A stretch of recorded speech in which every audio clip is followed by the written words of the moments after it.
The Shark Deck. I'm Johnny Mac with your daily comedy news. Tom Segura wants you to shove your junk into his glory hole. No. Relax. It's for Liquid Death. It's an infomercial spoof. It was created by the canned water brand to encourage you to recycle. You can now purchase a Tom Segura recycling glory hole. It's a 3-foot tall box with a cutout where Segura's mouth is. It's large enough to easily accommodate empty aluminum containers. But Segura says, don't toss in plastic because plastic isn't actually recyclable. 95% of it gets sent right to landfills. Now, if you'd like a Tom Segura glory hole, it costs $58. Andy Pearson is Liquid Death's VP of Creative. I like you, Andy. Andy said, we all grew up with messaging about how important it is to recycle, but there's also something important we're missing in that lesson, which is to waste less. Single-use plastics like plastic bottles are endemic to our modern world. What we want to do with this video and the entire brand is to get people to stop and think critically about their choices.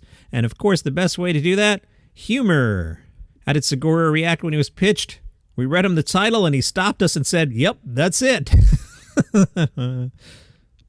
If you are not familiar with the juxtaposition of the words hole and glory, don't Google it.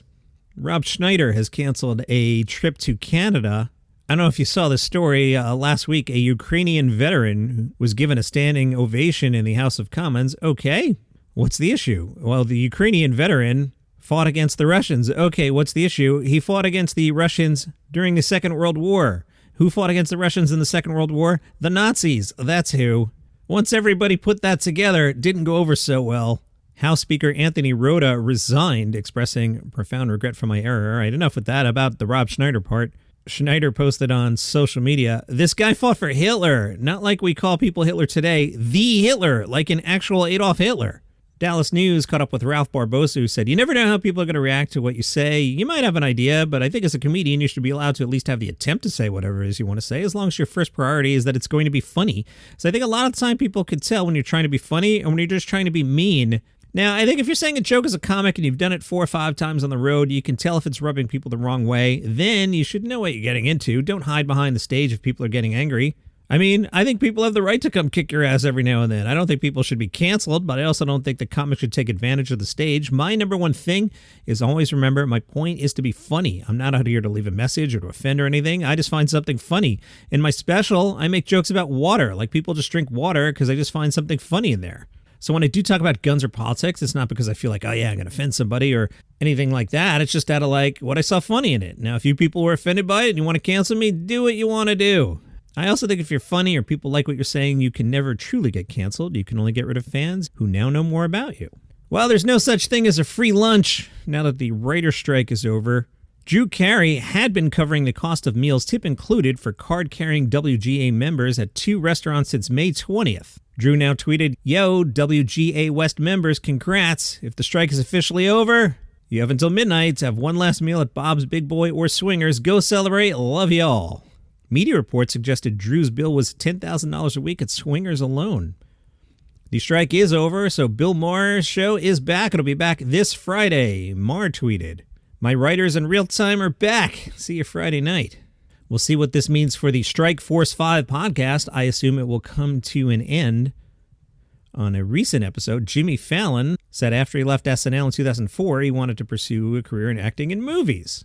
Lorne Michaels contacted Fallon, asked him if he'd ever want to do late night. Remember there was a deal where Conan was going to take over The Tonight Show in like 5 years and then eventually did. So there was like a 5-year gap where like Conan O'Brien was on deck. Lorne said, would you ever want to do a talk show? Fallon recalled, I don't know. I don't think so. In 6 years, asked me if I'm around, I'll think about it. Well, Lorne Michaels did follow up. Fallon said he consulted with his wife, who said, you have to take this job. You're one of 3 human beings ever to do this. So I call Lorne and I go, I'm in, I'd love to do it. And Lorne goes, great. NBC doesn't really want you, but we have to talk to them. I'm not even on their list, by the way. Michael steps in and went to bat for Fallon, telling NBC, either you do this with Jimmy or I'm not involved, or something like that, according to Jimmy Fallon. Seth Meyers said that late night wasn't on his radar either, something that he wanted to do in his future. He came across a New York Post story that said he was one of the rumored replacements for Jimmy Fallon. He said Lorne Michaels then called him, Myers joked, when you talk to Lorne, it often feels like a follow-up call to a conversation that never happened. He just started saying, I think you'll do it and it'll be good and it'll take time, but you'll have Jimmy as a lead-in. There was no moment when anybody ever said to me, would you like to host the show? Tomorrow is National Coffee Day. So if you'd like to support the show, a great way to support the show is go to buymeacoffee.com/Daily Comedy News. And for National Coffee Day, I will take your donation and I will go to the National Donuts chain and I will get a large iced coffee with caramel and skim milk. And I will thank you on the show, but not until next week because I pre-record the weekends. That's how it works.